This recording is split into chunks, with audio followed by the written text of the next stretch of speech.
गणनायकाय गणदैवताय गणाध्यक्षाय धीमहि गुणशरीराय गुणमण्डिताय गुणेशानाय धीमहि गुणातीताय गुणाधीशाय गुणप्रविष्टाय धीमहि एकदन्ताय वक्रतुण्डाय गौरीतनयाय धीमहि गजेशानाय भालचन्द्राय श्रीगणेशाय धीमहि एकदन्ताय वक्रतुण्डाय गौरीतनयाय धीमहि गजेशानाय भालचन्द्राय श्रीगणेशाय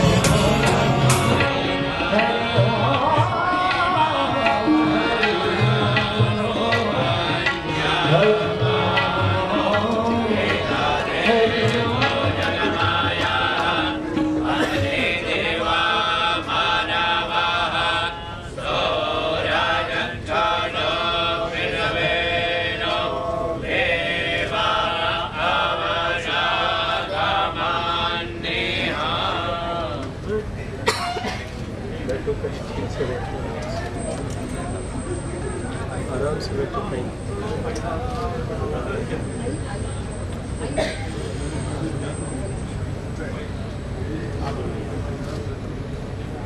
ओम यो वेदादो सर्वप्रोक्तो तत्र सूर्यो भाति न चन्द्र तारकम् नेमा विद्युतो भान्तिकृतो यमग्निः तमेव भान्तमनुभाति सर्वम् तस्य भासा सर्वमिदं विभाति।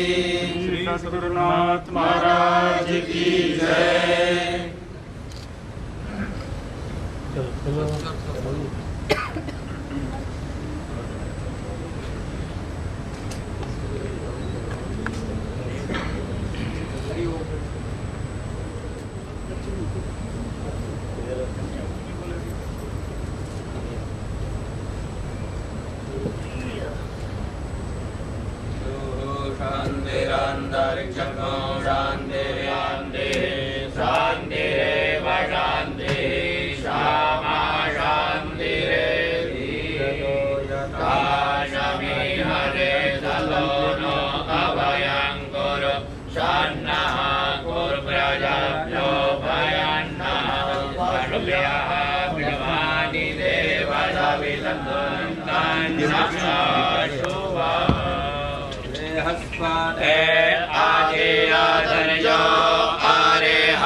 चिन्मय मिशन की ओर से मैं स्वामी जी, सभी आचार्यगण, ब्रह्मचारी, ब्रह्मचारिणी उपस्थित साधकों का हार्दिक अभिनंदन करता हूँ। जैसा कि आप सबको ज्ञात ही है, आज से 19 अगस्त तक प्रतिदिन सायं 6 बजे से 8 बजे तक श्रीमद् भागवत महापुराण के 6ठे अध्याय पर 6ठे स्कंद पर पूज्य स्वामी जी के प्रवचन होंगे।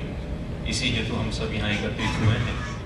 मैं आमंत्रित करूँगा चिन्मय मिशन जयपुर की अध्यक्षा ममता मानसिंह जी को, वे माल्यार्पण कर पूज्य स्वामी जी का अभिनंदन करें। स्वागत। आमंत्रित करूँगा इस पूरे भव्य आयोजन के यजमान श्री अशोक सोडानी जी से, वे माल्यार्पण कर पूज्य स्वामी जी का अभिनंदन करें।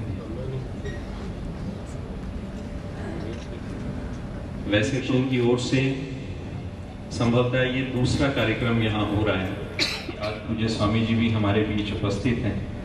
मैं निवेदन करूंगा चिन्मय मिशन जयपुर के उपाध्यक्ष श्री गुप्ता जी से, ML गुप्ता जी से, कृपया माल्यार्पण कर स्वामी अभेदानंद जी का स्वागत करें। पूज्य ब्रह्मचारी विशारद चैतन्य जी, जो कि अभी वर्तमान में श्वाखानी जी से, कृपया माल्यार्पण कर पूज्य ब्रह्मचारी जी का स्वागत करें।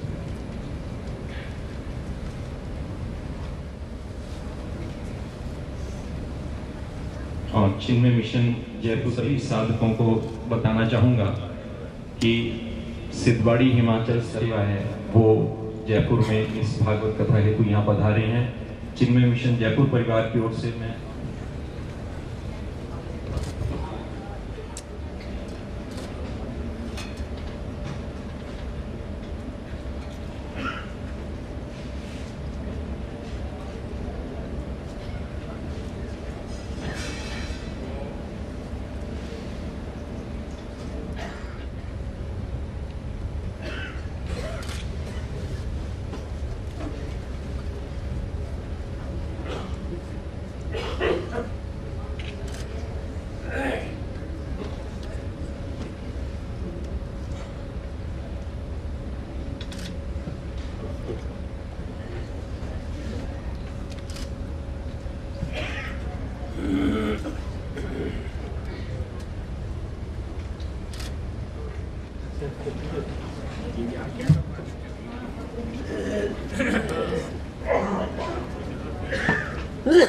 पाठ कर पूज्य गुरुदेव के चरणों में अपने श्रद्धा सुमन अर्पित करेंगे। आप सभी साथ।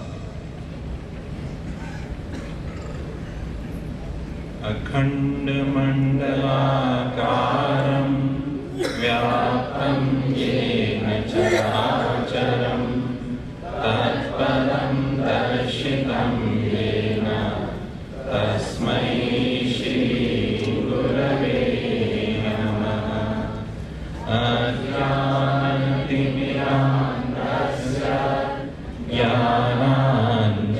ज्ञानाञ्जनशलाकया चक्षुरुन्मीलितं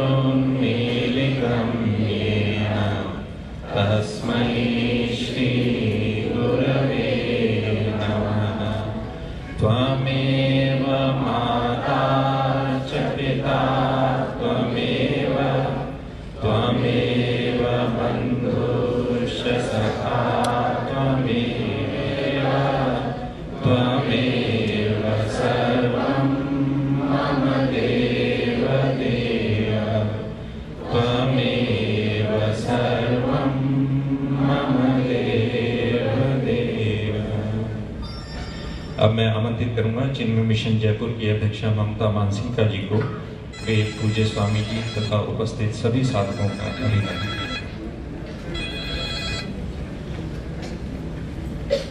हरिओम। चिन्मय मिशन जयपुर हमारे उत्तर भारत प्रमुख परम आदरणीय स्वामी जी का स्वागत करते हैं, अभिवादन करते हैं। आपके श्री चरणों में जयपुर परिवार का प्रणाम स्वीकार हो। प्रातः स्मरणीय सदा वंदनीय परम पूज्य गुरुदेव स्वामी चिन्मयानंद जी को हम श्रद्धा सुमन अर्पित करते हैं। समस्त गुरु परंपरा का स्मरण करते हुए मैं सभी श्रद्धालुओं को इस ज्ञान यज्ञ में स्वागत करती हूँ। हमारे बीच आज स्वामी अभेदानंद जी हैं, जो चिन्मय मिशन दक्षिण अफ्रीका दरबन के आचार्य हैं। आपका मैं स्वागत एवं अभिवंदन करती हूँ। जोधपुर से आए ब्रह्मचारी ओम चैतन्य जी भी आज हमारे समक्ष में हैं, आपका भी स्वागत है। मैं अचला अम्मा का स्वागत करती हूँ। हमारे जयपुर के आचार्य श्री विशारद जी को हमारा प्रणाम। ब्रह्मचारी जी इन दिनों सांदीपनी हिमालय सिद्धबाड़ी में चल रहे 12वीं वेदांत प्रशिक्षण सत्र के आचार्य हैं। इस 2.5 वर्षीय वेदांत अध्ययन सत्र में अद्वैत वेदांत का गुरु परंपरा के अनुसार विधिवत अध्ययन हो रहा है। यह हमारे लिए हर्ष का विषय है कि आज हमारे बीच सिद्धबाड़ी का गुरुकुल उपस्थित है। मैं ब्रह्मचारी जी एवं सभी विद्यार्थियों और साथ में आए अभिभावकों का स्वागत करती हूँ।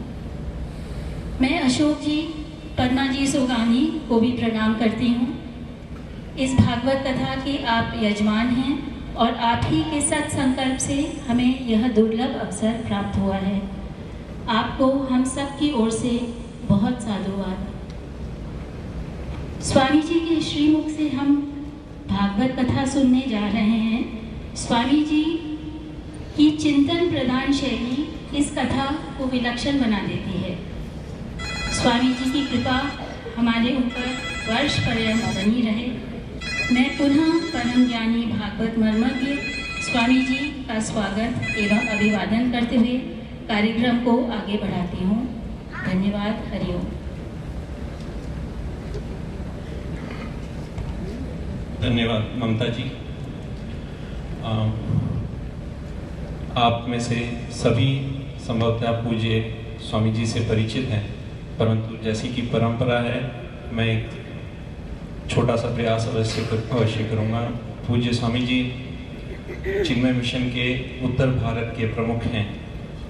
सन 1999 से आपका निरंतर सानिध्य हमें मिल रहा है और मैं पूरे विश्वास से कह सकता हूँ कि जयपुर के सभी साधकों को पूरे वर्ष इस अवसर का इंतज़ार रहता है कि कब पूज्य स्वामी जी आएंगे।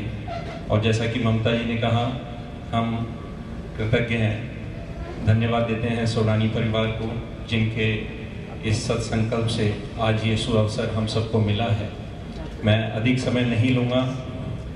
थोड़ा सा एक गीता जी का श्लोक है, आप सभी को पता है, यदा यदा ही धर्मस्य ग्लानिर्भवति भारत अभ्युत्थानम धर्मस्य तदात्मानं सृजाम्यहम्। तो जो पूज्य भगवान जी ने जो भगवत गीता में कहा अवतार के संदर्भ में कि समय समय पर धर्म की स्थापना के लिए मैं जन्म लेता हूँ, मैंने पूज्य स्वामी जी के ही श्रीमुख से सुना कि नित्य अवतार के रूप में भगवान सदैव हम सब के बीच उपस्थित रहते हैं। संतों के माध्यम से वे निरंतर हम सब का मार्गदर्शन करते रहते हैं। वो प्रभु का ही दर्शन है और मुझे विश्वास है आप सब सहमत होंगे कि प्रभु स्वयं पूज्य स्वामी जी के रूप में आज हमारे बीच नित्य अवतार के रूप में है। मैं अधिक समय नहीं लूँगा। मैं सभी की ओर से पूज्य स्वामी जी का स्वागत करता हूँ और स्वामी जी से प्रार्थना करता हूँ कि हम सबका मार्गदर्शन प्रदान करें। एक छोटी सी सूचना, आप सभी अपना मोबाइल एक बार चेक कर लें और उसे कृपया स्विच ऑफ मोड में रखें। धन्यवाद।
सरस्वत्यै नमः।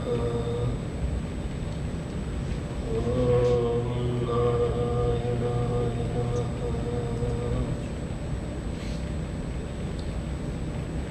सच्चिदानन्दरूपाय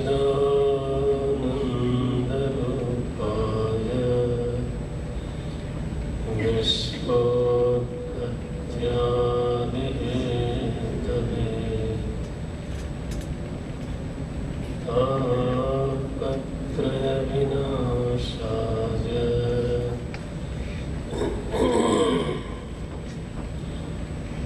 श्रीकृष्णाय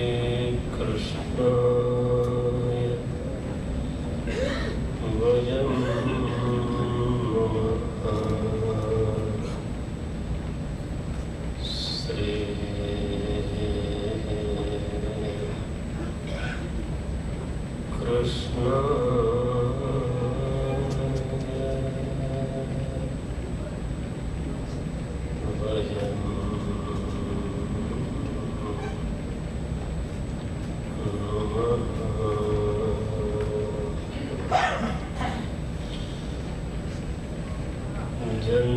जन्माद्यस्य यतोऽन्वयादितरतः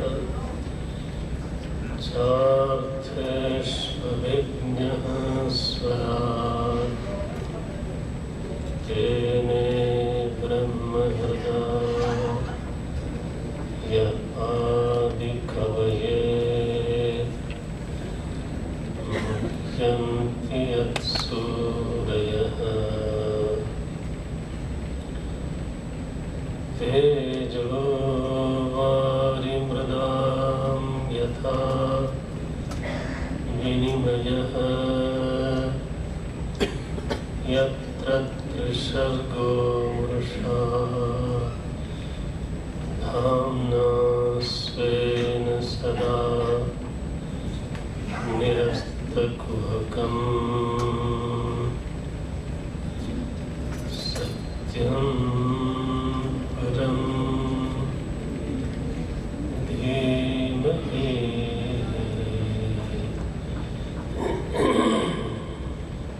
सत्यं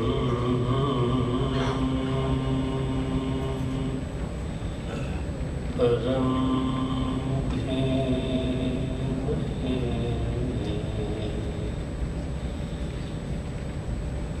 ओम ओम।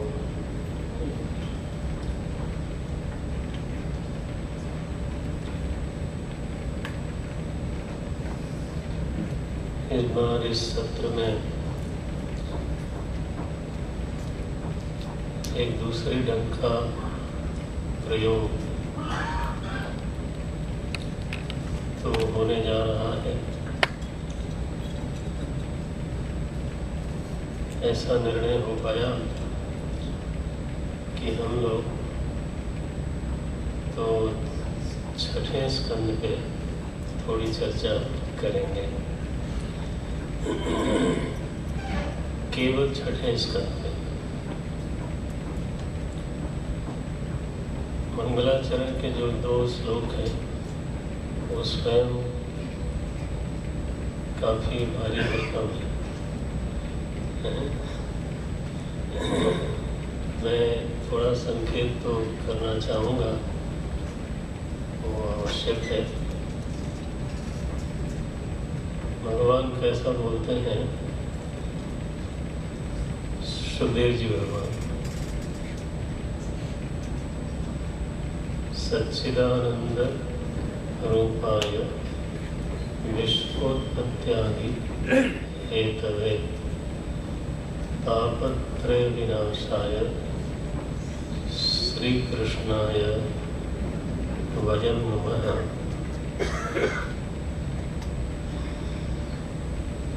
तो श्लोक सरल भी है और थोड़ा सा भारी भी है। हमारे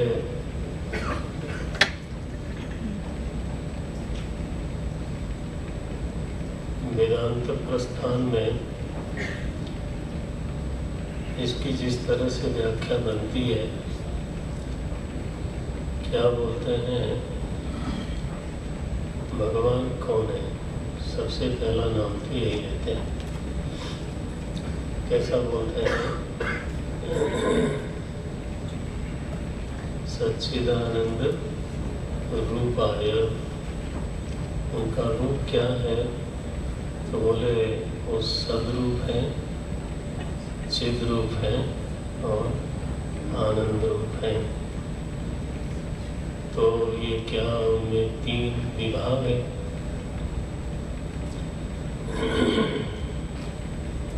जैसे ही ये प्रश्न होता है तो श्लोक थोड़ा टेढ़ा हो जाता है। क्या उनमें 3 विभाग हैं, 3 अंश हैं, क्या है? अंश अंशी संबंध है, विभाग विभागी संबंध है, अंग अंगी संबंध है, क्या है? तो असल में तो आनंद रूपाय इतना कहने से काम चल जाता था। आनंद जब भी होता है तब वो चेतन होता है। आनंद कभी भी जड़ नहीं होता। आप विचार करना इन बातों पर। ये कथा थोड़ी कथा है भी, और आप चाहे तो कहें कि नहीं भी है। कथा जैसी कथा नहीं। हाँ, आनंद कभी भी जड़ नहीं होता। केवल इस वाक्य पर विचार करिएगा। आनंद जब भी होगा वह चेतन होगा। अच्छा, चेतन हो और असत हो, ये कैसे हो सकता है? अगर वो चेतन है तो फिर 2 दशा हो सकती है। और मुझे अच्छा लग रहा है कि आपका ध्यान है। 2 दशा हो सकती है। एक तो है कि चेतन क्षणिक हो, और एक ये है कि चेतन चिन्ह मात्र हो, उसमें क्षणिकत्व न हो। हाँ, क्योंकि बौद्धों ने तो क्षणिक विज्ञानवाद को स्वीकार किया। उन्होंने जिस तरह से तो चेतन को परिभाषित किया, उसमें क्षणिकत्व को स्वीकार किया। वेदांत में ऐसा निर्णय है कि जो चेतन है तो उसका प्रागभाव ही नहीं होता है, तो फिर वो कभी क्षणिक कैसे होगा? तो आनंद रूप है, चिन्ह मात्र है, चेतन मात्र है। और चेतन हो और असत हो, ये कैसे हो सकता है? चेतन भी हो और असत भी हो, ये तो हो ही नहीं सकता। तो आनंद कहने से ही व्याख्या तो बन जाती है। आनंद कहने से ही व्याख्या बन जाती है। लेकिन भगवान ने सद्घन, चिद्घन और आनंद घन, इन तीनों शब्दों का तो बोध कराना आवश्यक समझा होगा। तो इसलिए उन्होंने लिखा सच्चिदानंद रूपाय। सच्चिदानंद रूपाय का तटस्थ लक्षण है विश्वोत्पत्त्यादि हेतवे। ये तटस्थ लक्षण हो गए। तटे स्थित सन् बोधयति भगवान श्री सुखदेव बोधयति। भगवान श्री सुखदेव जी महाराज बोध कराते हैं कि जगत के संदर्भ में वही परमात्मा जगत का हेतु है। हाँ, जगत का हेतु है, जगत का कारण है। कौन सा कारण है? तो अगर हम मानते हैं कि वो जगत का बीज है और जगत उसका अंकुर है, तो ये बात सही नहीं होगी। बीज अंकुर न्याय यहाँ पे सफल नहीं होता, सही नहीं होता। ठीक है, बीज अगर अंकुर बनेगा तो बीज का नाश हो जाएगा।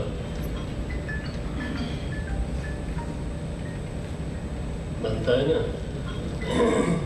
इसलिए वो तो ऐसा बीज है, ओ महाराज, अविनाशी बीज है।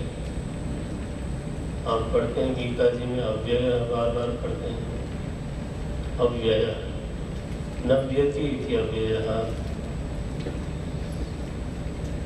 तो ऐसा तो मालिक साहब का स्वरूप है। ये जगत क्या है, तो बोलते हैं, अब देखो थोड़ा दूसरे ढंग की बात आएगी। जगत क्या है?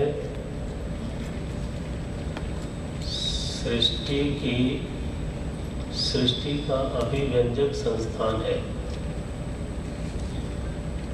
सृष्टि का अभिव्यंजक संस्थान है।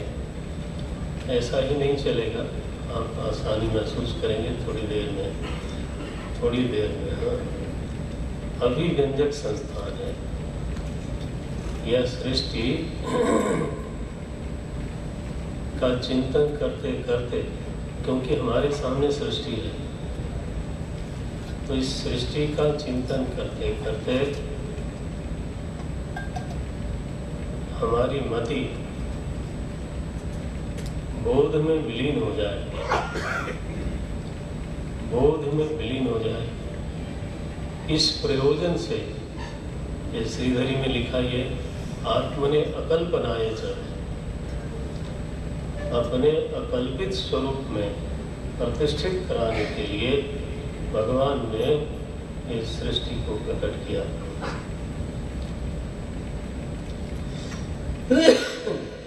आत्मने अकल्पनाय च। 3 प्रयोजन बताए हैं, अब हम नहीं जानते उधर बहुत। 3 प्रयोजन है। हाँ, एक प्रयोजन है कर्म का फल देने के लिए, दूसरा प्रयोजन है जनानाम अर्थे,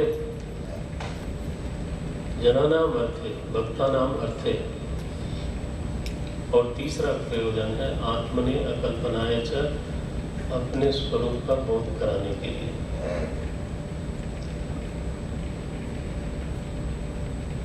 तो अगर तो ठीक से अगर भागवत जी का थोड़ा भी ठीक से अध्ययन करें तो फिर रूप बदल जाएगा। 3 प्रयोजन है। जनानाम अर्थ है, भागवत जी केवल साधकों के लिए नहीं है, कुसाधकों के लिए भी है। मैं फिर से बोल देता हूँ, कुसाधकों के लिए, उपजा के लिए भी है। आप सोचिए जब,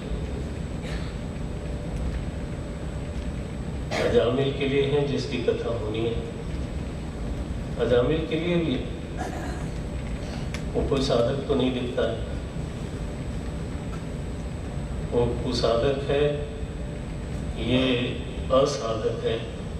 ठीक है, कुसाधक भी है, असाधक भी है। और शबरी और केवट और वशिष्ठ और विश्वामित्र के लिए भी,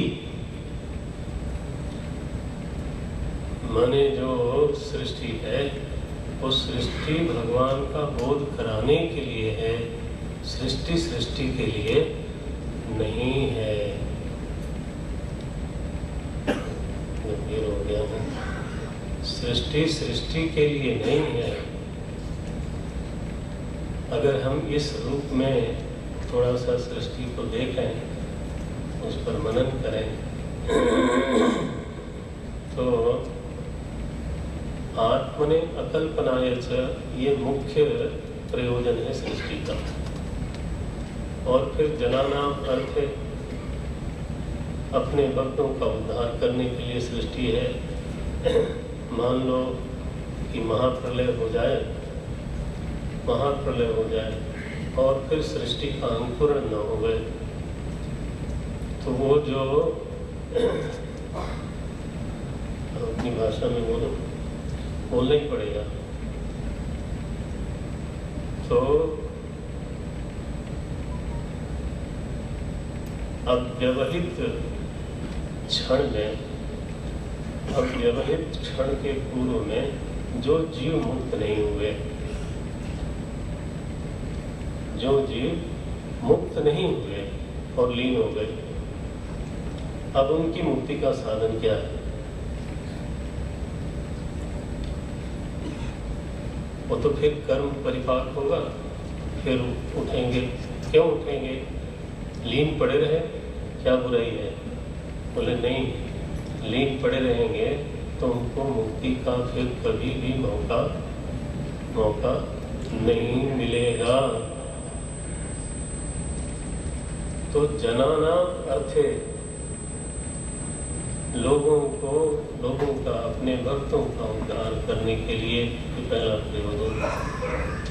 दूसरा, जो कर्म किए हैं तो उसका फल न मिले तो ये बात सही नहीं होगी।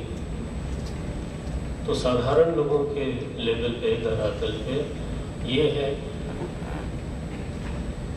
कि कर्म का फल देने के लिए सृष्टि है। ज्यादातर लोग यही समझते हैं। सृष्टि किस लिए है? बोले लीन हुए जीवों को कर्म का फल देने के लिए। लेकिन ध्यान रहे, ये पूरा सच नहीं है, ये पूरा सच नहीं है। जनानाम अर्थे, मुख्य फल तो इधर है, नहीं तो उद्धार की तो गति ही अवरुद्ध हो जाएगी। हो गया, 2 हो गया। और तीसरा है बोधार्थे, आत्मने अकल्पनाय च, अपने स्वरूप में प्रतिष्ठित होने के लिए जीव के लिए एक अवसर है।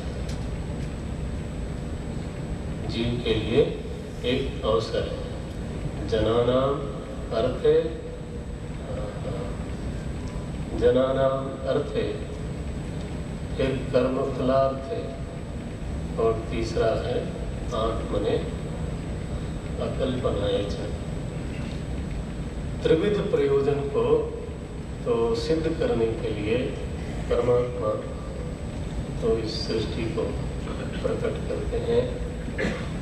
केवल मेरा अभी तो बल इतना है कि केवल कर्म का फल देने के लिए, केवल कर्म का फल देने के लिए इस सृष्टि का प्रयोजन पूरा नहीं पड़ता। अगर सृष्टि का प्रयोजन एक जन्म में पूरा न हो तो भगवान की करुणा है ना। लगातार कुछ कई जन्म भी लेने पड़े तो कोई बात नहीं, लेकिन वो उद्धार तक पहुंचना चाहिए उसको। भगवान ने स्वयं बोला, अनेक जन्म संसिद्धा। अब मनोज की ओर से मैं भूल सुधार कर लेता हूँ। तो वो बोल गया था, यदा यदा धर्मस्य ग्लानिर्भवति भारत अभ्युत्थानम अधर्मस्य, ध्यान रखना। और ये भी ध्यान रखना किसके सामने बोल रहे हो। तो अभ्युत्थानम अधर्मस्य तदात्मानं सृजाम्यहम्, आत्मानम् अहं सृजामि। किमर्थम? आत्मने अकल्पनाय च। श्रीधरी हमसे एक बार कहा भार्गव जी ने कि आप आए हो, दक्षिणा दे के जाओ। तो दक्षिणा उनकी बड़ी भारी होती है, हम दे नहीं सकते थे क्योंकि मुझे जाना था। लेकिन वो एक सच्चाई है कि इस तरह का भी कभी अध्ययन होना चाहिए, चाहे थोड़ा ही हो लेकिन होना चाहिए। तो तदा आत्मानं सृजामि अहम्, रावण को मारने के लिए तोड़ो, धार्मिकों का उद्धार करने के लिए। क्यों? रावण को मारने के लिए? वो तो पलक झपकाएंगे तो मर जाएगा वो। पलक झपकाने की भी शायद जरूरत न पड़े। लेकिन जो धार्मिक है उनके उद्धार के लिए तो फिर आना ही पड़ेगा, और हो सकता है कई जन्मों तक आना पड़े, क्योंकि अनेक जन्म संसिद्ध है। वो कोई झूठ थोड़ा बोल रहे हैं, उन्होंने स्वयं अपने मुंह से बोला। अनेक जन्म लगातार साधक के होवे तब हो सकता है तुम्हारा उद्धार हो जाए। एक बार नहीं कई बार बोला उन्होंने, बहुनाम जन्मनाम अन्ते ज्ञानवान देखो। एकदम पहली बार में ही वो प्रपन्न हो जाए ऐसा नहीं होता, पहली ही बार में वो प्रपन्न हो जाए ऐसा नहीं होता। बहुनाम, ये हमको हतोत्साहित करने के लिए नहीं बोल रहे हैं, हमको उत्साहित करने के लिए बोल रहे हैं कि चिंता मत करो, बिना उद्धार किए छोड़ूंगा नहीं। ये तो इस तरह से है ये तो। इसलिए जनानाम अर्थे, फिर कर्म फलार्थे, और तीसरा है आत्मने अकल्पनाय च। एक छोटी सी भूमिका भी मैंने। तो ये तटस्थ लक्षण भी सब प्रयोजन है, निष्प्रयोजन नहीं है। सच्चिदानंद रूपाय विश्वोत्पत्त्यादि हेतवे, और बीच में जो ताप लगते हैं उनको भी शीतल रखने के लिए अर्जुन को बोलते हैं भगवान। तापत्रय विनाशाय, अब आया प्रयोजन पूरा हुआ। श्री कृष्णाय वयम वयम नमः। श्री कृष्ण मैं आपको प्रणाम करता हूँ, बारंबार प्रणाम करता हूँ, नमन करता हूँ। सच्चिदानंद, उनका अपना रूप क्या है? सच्चिदानंद रूपाय। एक गांठ है, अब बोले बिना नहीं जा रहा है तो बोलता हूँ। हमारे प्रस्थान में ऐसा कहा गया, ये पांचरात्र विधि में आता है, बोलते हैं आनंद मात्र कर पाद मुखोदरादि।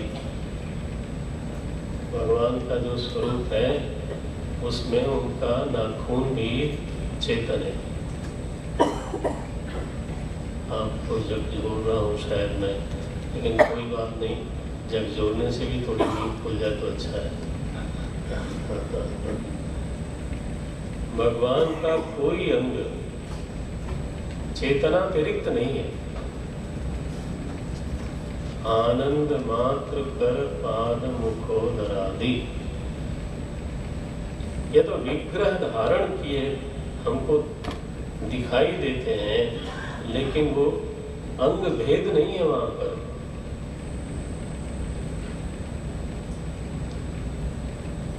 अब आप लोग सुनाइएगा, सब सामने सामने बैठे हैं। आनंद मात्र कर पाद मुखोदरादि, इसलिए कहा सच्चिदानंद रूपाय। उनका रूप जो है ना, उसमें अंग अंगी भेद नहीं है। ठीक है, देह देही विभागोयम, ये देह देही का विभाग बिल्कुल मिथ्या है। ओम नमः शिवाय। अब इतना काफी है, अब आगे चलते हैं। मंगलाचरण तो कर ही दूं, देख लूं घड़ी किधर गई।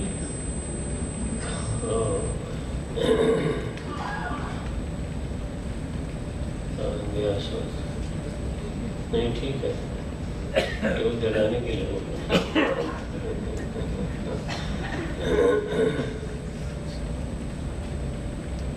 ये तो भारी है, छोड़ दो।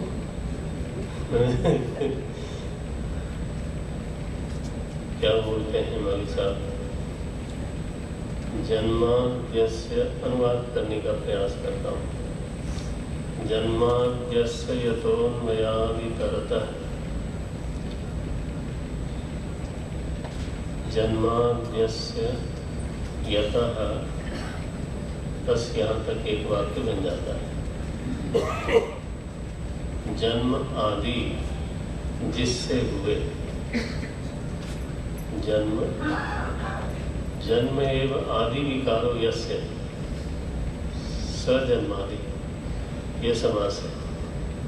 ये समास वैसा नहीं है। जन्म एव आदि विकार है। प्रथम विकार जन्म आदि है, विकार नहीं, विवर्त है। तो जन्माद्यस्य यतः, जगत का जन्म आदि विकार जिससे हुआ। अच्छा, शांति। जन्माद्यस्य यतः अन्वयात्, हेतु क्या दिया? अन्वयात्। कैसे पता चले कि ईश्वर का की पूरी सृष्टि में अन्वय है? अन्वय है माने अनुगत है वो। तो कैसे बोलते हैं? अन्वयात्, क्योंकि उसका अन्वय है सारी सृष्टि में। जो कारण होता है वो अपने कार्य में अनुगत होता है, कार्य में भरा भूरा रहता है। अगर तो मिट्टी है तो मिट्टी के सारे कार्यों में वो भरपूर होगी। एक छोटा सा दृष्टांत, वो तो असली ऊपर वाला है।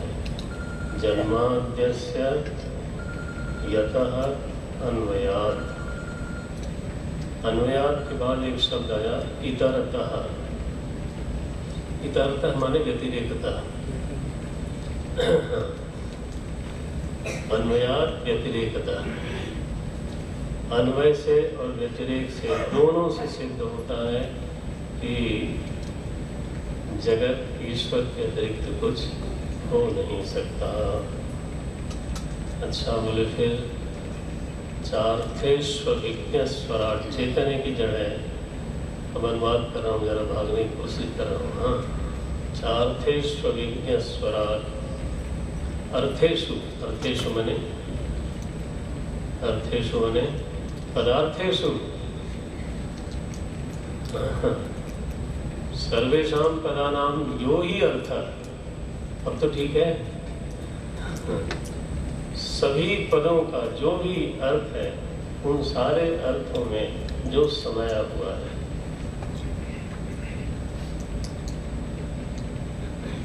इतरतः चार्थेष्विज्ञ, कैसा है वो? जड़ की चेतन? बोले वो तो चेतन है।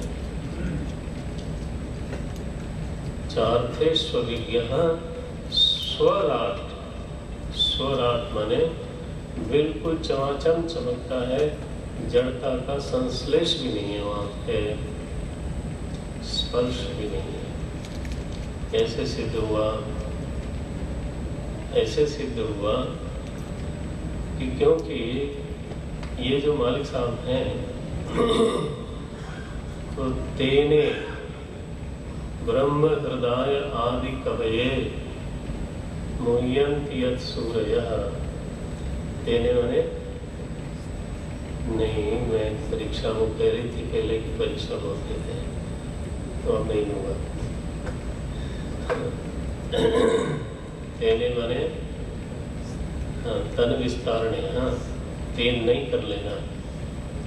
तेने माने होता है तन विस्तारणे, उसी का विस्तार है जगत। और कैसे किया उसने?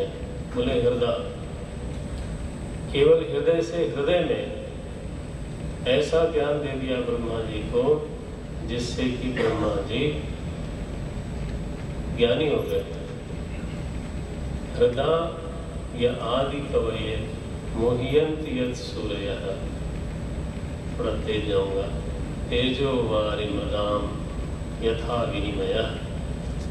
तेज और वारी और मृदा, मृदा को बहुत रगड़ दें तो वो शीशे की तरह हो जाती है, शीशा पानी की तरह हो जाता है। माने विनिमय, ऐसा विनिमय हुआ पड़ा है, लगता है कि 3 पदार्थ हैं।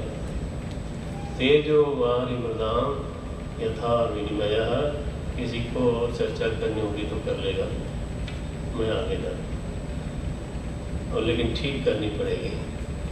तेजो वारि मृदाम यथा विनिमयः यत्र सर्गो मृषा। वाह, कैसा अर्थ बोलोगे? कुछ बोल सकते हैं कि नहीं? नहीं। अरे यत्र सर्गो मृषा अमृषा। क्या अर्थ बोल रहे हैं? यत्र अधिष्ठाने त्रिसर्गः अमृषा। अमृषा इव। अमृषा नहीं, अमृषा इव। क्यों इव लगा दिया? क्यों इव लगा दिया? वो इसलिए लगा दिया, महाराज जी कभी कभी ऐसे बोलते थे कि भाई जादू तो वो जो सिर पर चढ़ के बोले। ठीक, जादू तो वो जो सिर पर चढ़ के बोले। माने क्या कि वो ऐसी घनीभूत सत्ता है, सदघन है कि उसके संस्पर्श मात्र से जो मिथ्या जगत है वो सत्य लगने लगता है। नहीं आया? आ गया होगा, अब तो आ जाना चाहिए, अब तो खुल गया। यत्र सर्गो मृषा। ठीक, अरे भाई उसके संस्पर्श से भी अगर मिथ्या सत्य न लगे तो फिर जादू कैसा? जादू तो तब जब वो सिर पर चढ़ के बोले यत्र सर्गो मृषा। स्वयं कैसे रहते हैं? धाम्ना स्वेन सदा निरस्तकुहकम्। कुहकम् माने माया। स्वयं के अपने स्वरूप में उनमें किसी भी प्रकार की कोई माया छाया नहीं है। धाम्ना स्वेन सदा निरस्तकुहकम्। कैसे हैं वो? सत्यम। सत्यम माने कुछ तो हमारे पुराने सूत्र में सत्यम माने अबाधितम। पक्का कर लेना। हाँ, सत्यम माने अबाधितम। यस्य बाधो न भवति। जिसका बाध हो जाए वो मिथ्या। ठीक है? सत्यम। कैसा सत्यम? लौकिक सत्यम की परम सत्यम? परम सत्यम। क्या बढ़िया है, हम तो इतने में झूमते हैं। सत्यम परम धीमहि। मैं उस परम सत्य का ध्यान करता हूँ, लौकिक सत्य का नहीं, इसका परम सत्य का ध्यान करता हूँ, जिसका कभी त्रिकाल में बाध नहीं होता। ये छोटा सा एक श्लोक है, छोटा सा श्लोक है। जन्माद्यस्य यतोन्मयादितरतः चार्थेष्वविज्ञस्वराट् तेने ब्रह्महृदायादिकवये मुह्यन्ति यत्सूरयः। तेजो वारिमृदां यथा विनिमयो यत्र सर्गो मृषा। धाम्ना स्वेन सदा निरस्तकुहकम्। सत्यं परं वयं धीमहि। ये वयं लगा देना। यहाँ अहम धीमहि नहीं बनता, सावधानी। सत्यम परम धीमहि। तो तन्नो कैसे बोलते हो आप? अभी तो बोलते हो ना तुम लोग गायत्री मंत्र, कैसे बोलते हो? भूर्भुवः स्वः। अरे अब तो विद्यार्थी हो भाई। तत्सवितुर्वरेण्यं भर्गो धीमहि। बहुवचन है, ध्यान रखना। हाँ, ऐसे ही पढ़ाई होती है। गुरुकुल तो गुरुकुल ही है। गुरुकुल तो गुरुकुल है भाई। धीमहि सत्यम परम वयम धीमहि, सत्यम परम धीमहि। तो ये 2 मंगलाचरण के छोटे छोटे श्लोक हमने निवेदन किया। छठा स्कंद का हम लोगों ने विषय चुना है। छठा स्कंद का चुनाव कैसे किया?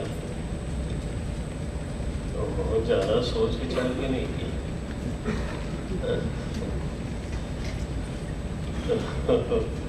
उसमें भी बीच बीच में बदलाव भी होता है। क्या हम ही प्रपोज करते रहे कि अच्छा ऐसे नहीं, ऐसे क्यों? फिर कल हमने तय किया नहीं, पक्का करते हैं, छठे स्कंद पे चर्चा करते हैं। छठा स्कंद क्यों? अब क्यों का तो क्या जवाब दे सकता हूँ, लेकिन उसमें थोड़ा एक हेतु, 1-2 हेतु है, वो बहुत मधुर है। बोलते हैं गहना कर्मणो गति। ये तो आपने सुना है, गहना कर्मणो गति। गहना कर्मणा गति, कर्म की जो गति होती है, कर्म की जो गति है बड़ी गहन है, बहुत ही गहन है। जब इस पर ध्यान जाने लगा, इतना ध्यान जाता नहीं था, अब जब ध्यान जाने लगा तो आज कभी कभी तो हृदय जो है तो क्या बोलेंगे, विचलित भी हो जाता है। एक श्लोक ऐसा है, वो भी छोटा सा ही है, हमने पीछे बोला भी था। उत्क्रामंतम स्थितम वापि। बहुत लोग जानते हैं, बोलना भी चाहिए मुंह से। हाँ, उत्क्रामंतम स्थितम वापि भुंजानम वा गुणान्वितम। तो ये 3 स्थितियां बताई। उत्क्रामंतम, फिर कहा एक तो उत्क्रमण करता हुआ जीव की एक स्थिति है, उत्क्रमण करती हुई। दूसरी स्थिति है वो स्थितम है उत्क्रामंतम स्थितम वापि। और तीसरी स्थिति है भुंजानम, भुंजानम वा गुणान्वितम। ये 3 स्थितियां जीव की बताई, भगवान ने बताई। ठीक हो गया। अब इसके साथ लगा हुआ एक मंत्र है, शरीरम यत् अवाप्नोति। बहुत लोगों ने पढ़ा होगा, शरीरम यत् अवाप्नोति सवर्ष यच्चाप्युत्क्रामति ईश्वरः। तो शरीरम यत् अवाप्नोति, शरीर को वो ग्रहण करता है, शरीर को ग्रहण करता है। ग्रहण करने के पहले उसको छोड़ना पड़ेगा, छोड़ेगा नहीं तो ग्रहण कैसे करेगा? तो शरीरम यत् अवाप्नोति, कब? यच्चापि उत्क्रामति, कह उत्क्रामति ईश्वर। ईश्वर माने संघातेश्वर, संघात का जो स्वामी है उसी को ईश्वर कहा गया यहाँ। तो शरीरम यत् अवाप्नोति यच्चापि उत्क्रामति ईश्वरः। तो 2 स्थितियों का वर्णन कर दिया, उत्क्रामति गृह्णाति। उत्क्रामति, गृह्णाति, दो स्थितियों का वर्णन किया। तो कैसे करता है वो? जब ये देह को छोड़ता है, देह को छोड़ता है माने अभिव्यंजक संस्थान को छोड़ता है, बस मन में डाल रखना इसको। ये शरीर तो उसका अभिव्यंजक संस्थान है। जीव तो केवल छोड़ता पकड़ता है। जीव आत्मा है अनय, यह अभिव्यंजक संस्थान ही मैं हूँ, ये सोचना तो बिल्कुल ही गलत है। अवाप्नोति उत्क्रामति, ठीक है। उत्क्रामति ईश्वरः, ये दो जो स्थितियां हैं इसमें एक बड़ी अद्भुत विधा बताई। क्या विधा बताते हैं वो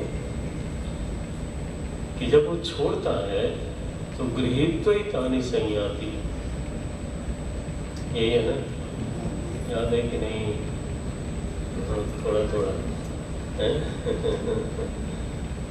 गृहीत्वैतानि संयाति,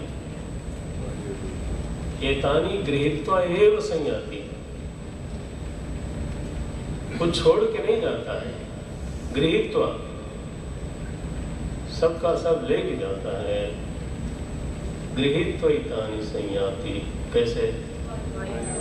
वायुर्गंधा निवासयात्, वायु गंधान इव आशयात्। ठीक है, जरा टाइट हो जाओ। वायुर्गंधान इव आशयात्, ये जो पुष्प नाम का आशय है, उस आशय पर से हवा बहती है। हवा बहती है तो दिखाई नहीं देता कि कुछ लेके उठी, वो तो बह के चली गई। वो तो जब दूसरे के घ्राण देश में जाती है, दूसरे की नासिका में जाती है, तब उसको पता लगता है अरे इसमें तो गंध थी। नहीं तो क्या पता चले? आशया गंधान वायु, अब ऐसे पकड़ लो, वायु गंधान इव आशयान, ऐसे बस हवा उठा लेती है और चल देती है। गहना कर्मणो गति, जब चल देती है तो आगे क्या होता है? श्रोत्रम, बोलते जाओ, याद होना चाहिए। श्रोत्रम चक्षुः स्पर्शनं च रसनं घ्राणमेव च अधिष्ठाय मनस्सायं विषयानुपसेवते। तो यहाँ से उठाता है और सब लेके जाता है, और लेके जा करके वहाँ जाके बैठता है। श्रोत्रम चक्षु स्पर्शनं च रसनं घ्राणम एव च, और फिर छठा अधिष्ठाय मनश्च। फिर क्या करता है? बोले वही करता है जो पिछले शरीर में कर रहा था। पिछले शरीर में कर रहा था, अब उसको छोड़ता है, फिर वहां जाके बैठता है, वही करता है, वही करता है। ये बात तो कहना आसान है, लेकिन स्मृति तो नास्ति। हमें तो याद नहीं है कि हम पिछले शरीर में वही कर रहे थे। ये तो एक श्रद्धा है, अगर आपके पास है तो बहुत अच्छा है। हमें याद नहीं है कि पिछले शरीर में मैं वही काम कर रहा था, अगले शरीर में वही कर रहा हूँ। तो यह जो देह का त्याग है, बस ये गहना कर्मणोगति यहाँ बन जाती है, क्योंकि स्मृति का लोप है। ये तो शतकोटि में से कोई होगा जो शायद जातस्मर हो तो हो। जातस्मर समझते हैं? जात स्मरण माने जिसको जन्म पूर्व जन्म की याद है। कहते हैं दलाई लामा जी को याद था माने कुछ दिनों बाद भूल गए ऐसा भी बोलते हैं, लेकिन ऐसा बोलते हैं। तो कितने लोगों को याद है?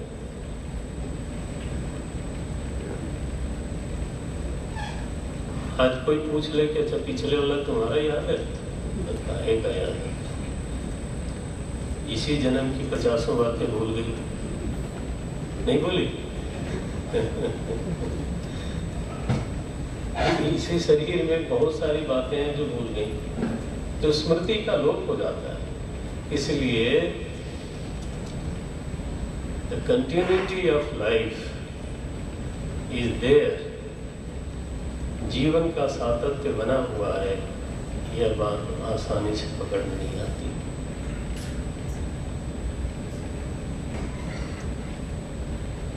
इस पर जरूर मैं पॉज इसीलिए दे रहा हूँ कि आपको चौंकना जरूर चाहिए। ये तो हम माने बैठे हैं कि हाँ हम तो हिंदू हैं तो इसलिए बार बार जन्म होता रहेगा। अरे जनाब ऐसे भी धर्म है जो दूसरा इस बात को नहीं मानते, तब फिर क्या? नारायण ऐसे नहीं चलेगा। तो कहीं कहीं इस विषय पर विचार होना चाहिए और गंभीर विचार होना चाहिए कि क्या इस तरह की बात सही है, क्योंकि इसी बात से लिंक होगा। क्या लिंक होगा? इसी बात से ये लिंक होगा गहना कर्मणो गति, नहीं तो भस्मीभूतस्य देहस्य है पुनरागमन होता है। फिर तो बात खत्म हो गई। लेकिन जब आप ये कह रहे हो कि नहीं नहीं नहीं अगला शरीर मिलना है, और वो भी एक ही नहीं मिलना है, और अगला मिलना है, और पिछला नहीं, पिछला मिल चुका है। और कितने अनंत कोटि जन्म बीज भूतम पढ़ा आप लोगों ने, तत्वबोध में पढ़ा। सबसे पहला ग्रंथ। ये तो बात ऐसी है भाई, गुरुकुल में ऐसी रगड़ाई हो जानी चाहिए कि यहाँ की धूल निकल जाए, लेकिन अभी निकली नहीं है। अनंत जन्म कोटि बीज भूतम, पीछे इतने हो चुके हैं, अनादि सिद्ध है। जीवत्व जो है वो अनादि सिद्ध है, जीवत्व आदि सिद्ध नहीं है। माने जीव का कभी आरंभ हुआ यह बात सिद्ध नहीं होती।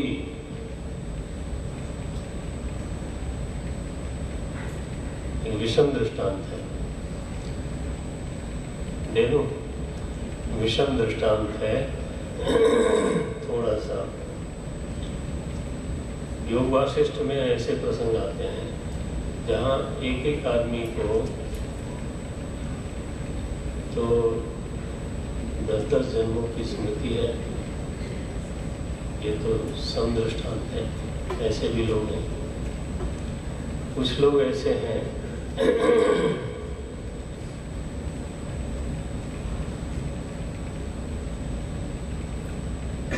मान लो 5 सपने देखे आपने, 5 सपने देखे, और 5 सपने देखे और ऐसे अगर बोल दूँ तो ऐसे अगर 10 साल में 50 सपने हो गए तो 50 सपने में कितनी बार मर गए आप?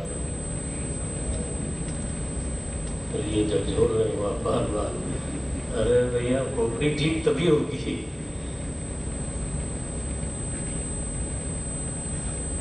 इतने जो सपने आए और आदमी मरा, और आप एक बार भी नहीं मरे। कभी सोचना तो पड़ेगा ना इस पर कि देह के बदलने से हाँ देही में परिवर्तन नहीं होता।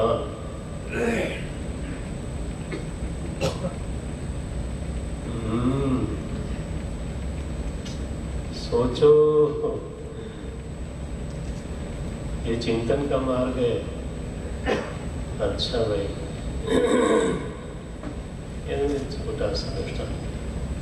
गहना कर्मणो गति ही, कर्म की गति बहुत गहन है, और ऐसी गहन गति है कि कई बार तो साधु का असाधु, असाधु का साधु, कई बार तो पता नहीं क्या क्या जन्म हुए हैं, मालूम नहीं। आगु सुंदी जी के बारे में आया, कभी तुम लोगों ने पढ़ा। आगु सुंदी जी को शिव जी ने श्राप दे दिया। कितने जन्मों का? 10,000 जन्म। देख लीजिए, 10,000 जन्म का श्राप दिया कि इसको तो, और नरक की तरह इसको पीड़ा होगी। वो तो गुरुदेव ने बचा लिया। गुरुदेव ने कहा हाहाकार कीन गुरु, हाहाकार किया उन्होंने, नहीं नहीं नहीं, साप अनुग्रह होई जहीं, कृपा करो कि साप जो है आपका वो अनुग्रह हो जाए। तो अनुग्रह क्या हुआ? अनुग्रह क्या हुआ? जन्मत मरत दूसरा दुख हुई। कहा गया, भगवान ने स्वयं कहा, जन्मत मरत दूसरा दुख हुई। लेकिन यही सपने में, इसको सपने में भी व्यापेगा नहीं, तो फिर जन्म मरण का तो कहानी कोई मतलब ही नहीं रहा फिर तो। लेकिन उन्होंने जन्म लिया, जन्म लिया, लेकिन दर्द नहीं हुआ। एक चीज की स्मृति बनी रही, वो बहुत बड़ी कृपा थी। यह घटना आपकी ऐसी चल रही है, क्या कृपा है? हाँ शाबाश। एक शूल मुहि बिसर न पाओ, गुरु कर कोमल शील सुहाओ। वो शूल जो है वो हमारे हृदय में बना रहा, बना रहा, बना रहा, और उसका जो पश्चाताप, उस शूल की जो अग्नि हमारे हृदय में धधकती रही कि हमसे कितना बड़ा अपराध हुआ, और गुरु ने इसके बावजूद हमारे ऊपर कितना अनुग्रह किया। उस शूल के कारण तो आगु सुंदी जी के हृदय के सारे पाप ताप बस हो गए, निर्मल होकर के निकले। हाँ, इतना निर्मल होकर निकले कि कैसे भाई, अब तुम ही बोले थे तो बोलना ही पड़ेगा, जिसके से पट्टो। हाँ ठीक तो है।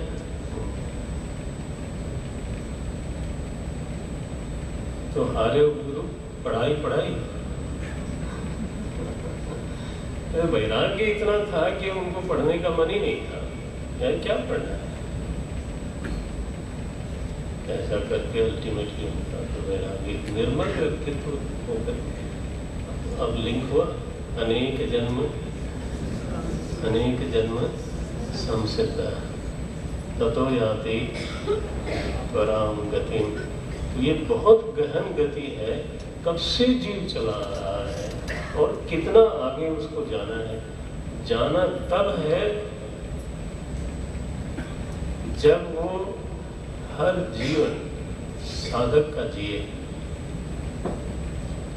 साधक का जीवन जीता जाए तो एक न एक दिन भगवान उसको अपने स्वरूप में एक कर लेंगे। जनानाम अर्थे, तब जाकर बात बनेगी। नहीं तो फिर तो अनादिकाल से जन्म हो रहा है और आगे भी होता रहेगा,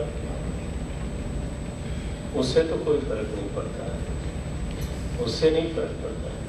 फर्क तो तभी पड़ता है जब यह जीवन भी साधक का जाए और अगला जीवन भी साधक का जाए, और फिर यह आश्वासन है कि फिर अनेक जन्म भले हो, अनेक जन्म भले हो, लेकिन ततो याति पराम गति। ये नहीं हो सकता है कि कभी उद्धार हो ही नहीं, ऐसा नहीं हो सकता। तो यहाँ कथा जब आगे आएगी, अब कथा ये आएगी कि 5वें स्कंद में लिंक कर देता हूँ। 5वें स्कंद में भगवान ने, श्री सुखदेव जी महाराज ने तो बताया कि देखो भाई परीक्षित,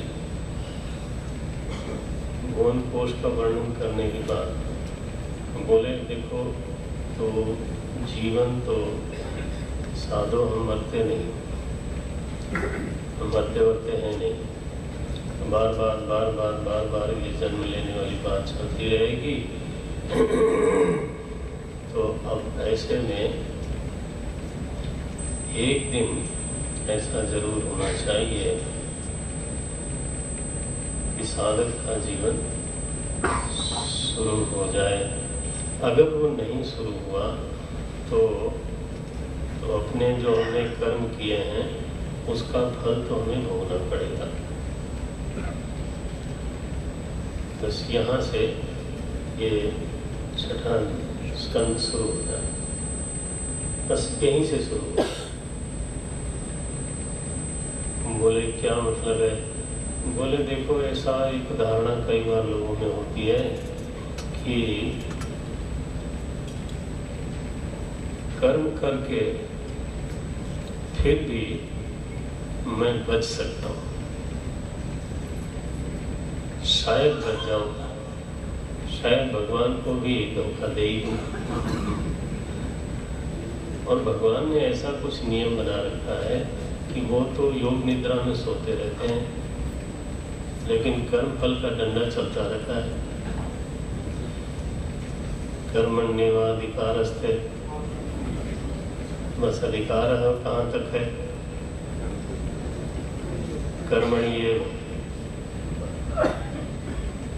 कर्मणि एव अधिकार है ते। हमारे आचार्य लोग ने घुमा घुमा के उसको रगड़ते हैं। ते एव अधिकार, ऐसे भी बोलते हैं। ते एव अधिकार न अन्येषां मनुष्याणां जीवानां। ये बात तो सही है, देवता भी भोग योनि है और कीट पतंग तो भोग योनि है ही है, तो वो तो केवल भोगने के लिए है। ते एव कर्मणि अधिकार है, तुम्हारा ही कर्म में अधिकार है। कर्मणि एव अधिकार है, ते एव अधिकार है, दोनों।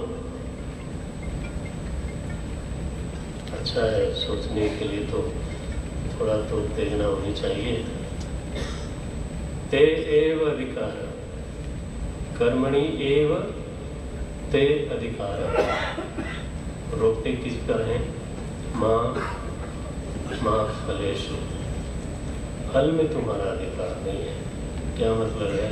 एक बार कर्म हो गया, इसके बाद हम चाहे लाख उपाय करें, बच नहीं सकते।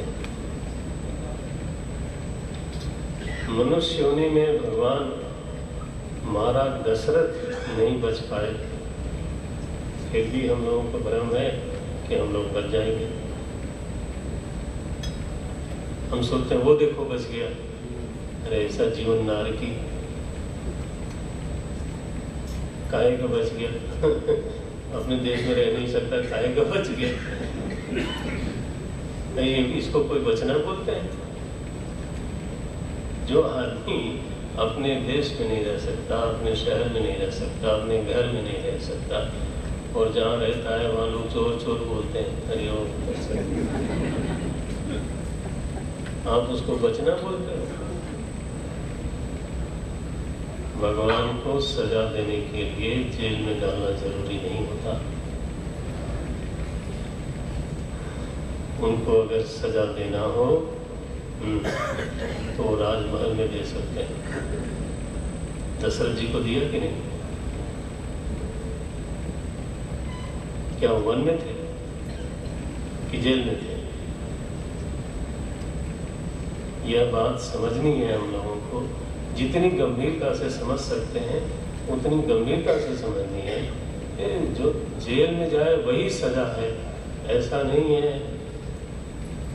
भगवान तो कमाल है, वो सच में कमाल है।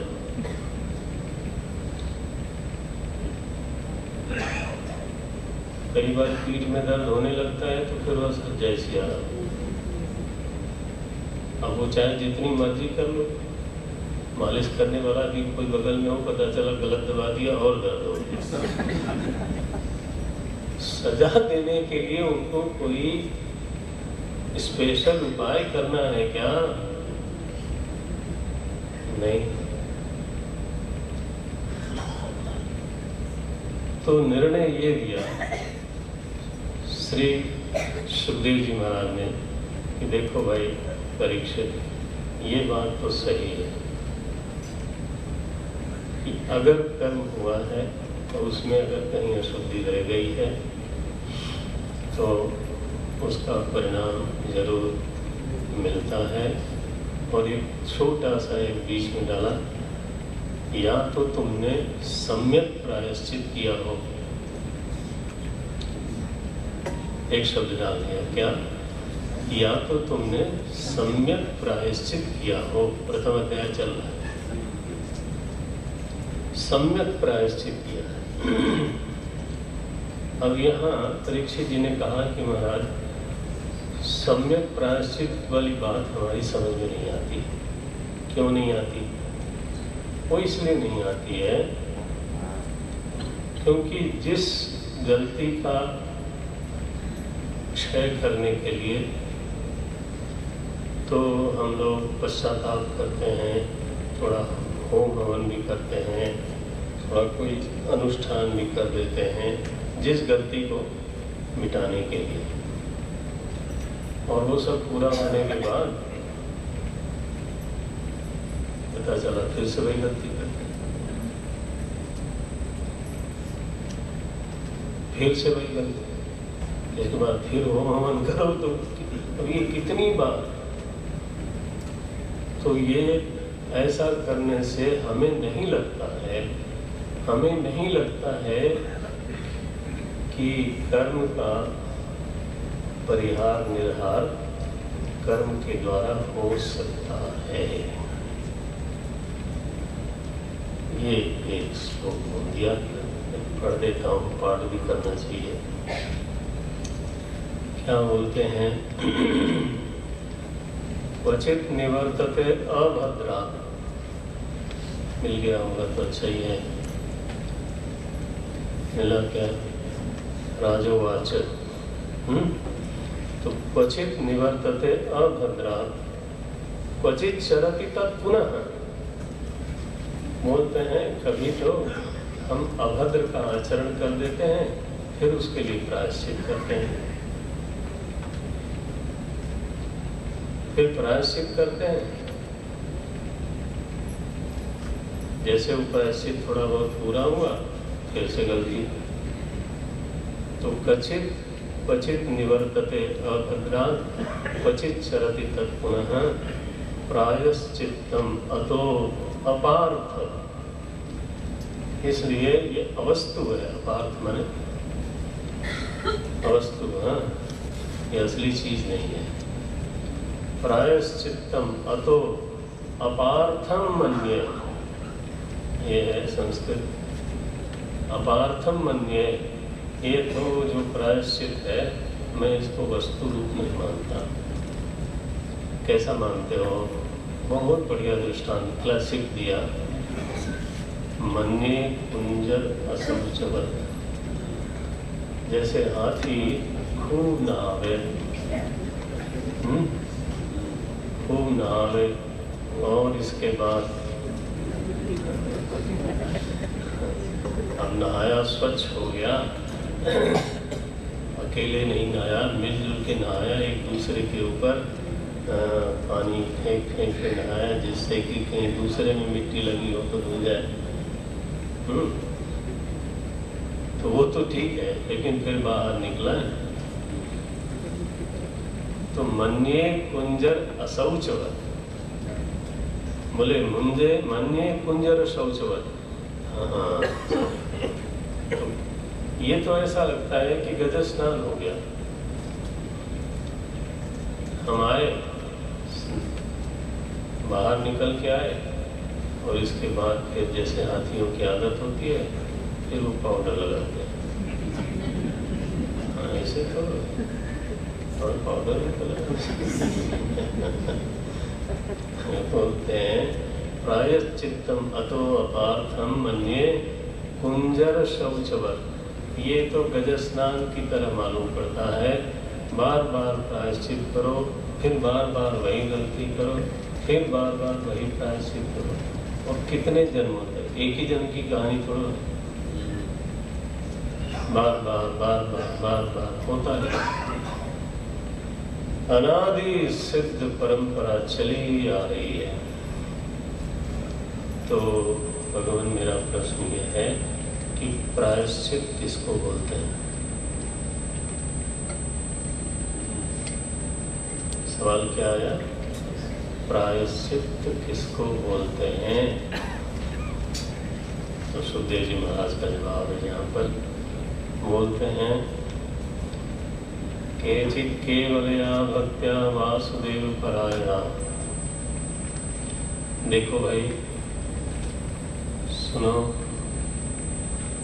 महाराज परीक्षित, असल में तो तत्व का चिंतन करके उसी में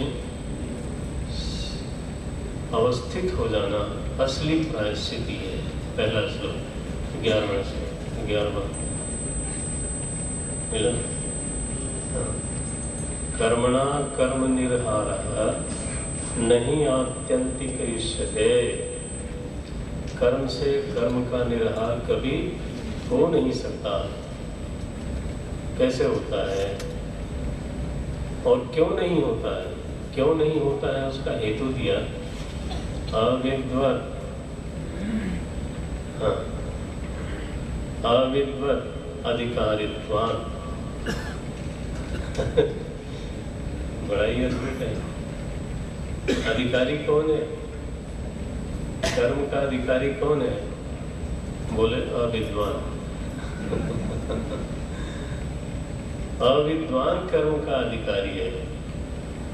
पहली अविद्या तो यही है ना कि आप अपने को कर्ता मानते हो। क्या हम अपने को कर्ता मानते हैं? ये तो पहली अविद्या है। क्या बोलते हैं? अविद्वत् अधिकारित्वात्। जब तक अविद्या रहेगी तब तक कर्तृत्व रहेगा, कर्तृत्व रहेगा तब तक कर्म का फल भी रहेगा। तो अविद्वत् अधिकारित्वात्। तो महाराज फिर बताओ प्रायश्चित किसको बोलते हैं? बोले प्रायश्चित्तम विमर्शनम। ये लाइन लगा। प्रायश्चित क्या है? बोले तत्व का चिंतन, तत्व का मनन। कब तक? जब तक तत्व से एक न हो जाए।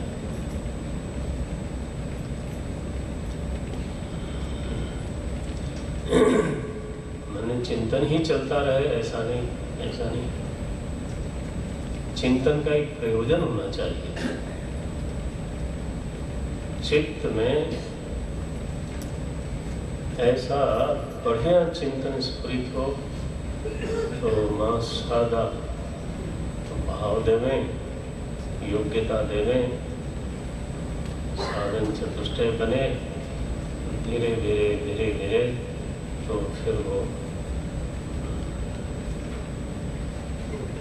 यच्छेद सबश, यच्छेद वांग मनसि प्राज्ञ तद यच्छेद ज्ञानमात्मनि, ज्ञानमात्मनि महति नियच्छेद तद यच्छेद शांत भाव,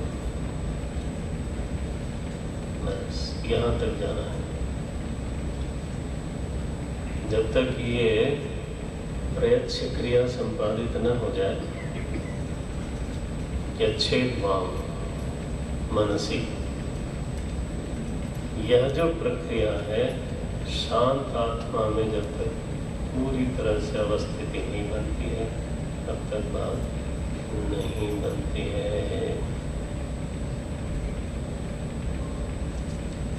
तब मन्ये, देखो क्या लिखते हैं, प्रायश्चित्तम विमर्शनम। बस एक लाइन लेके चले जाइए तो बहुत अच्छा है। प्रायश्चित्तम विमर्शनम। प्रायश्चित्त किसको बोलते हैं असल में?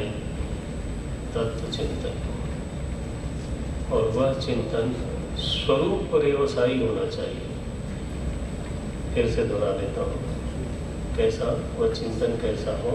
स्वरूप पर्यवसायी। उस स्वरूप में जाके समा जाए। सौख्यम बुधिलेशलेशतै में नहीं, सौख्यम बुधिलेशलेशतै में ब्रह्मैव न ब्रह्मविद्। मैं ही बैठा हूँ, ये ध्यान रखें, दूसरा नहीं बैठा है। सौख्यम बुधिलेशलेशतै में ब्रह्मैव न ब्रह्मविद्। ऐसी स्थिति जब बन जाए तो प्रायश्चित्तम मन्ये। प्रायश्चित्तम विमर्शनम, तत्वाभिमर्शनम। बस ये बात निर्णय करके सुना दी उन्होंने, और फिर यहीं से आगे कथा आरंभ होगी। और मैं यहाँ समापन करता हूँ। तो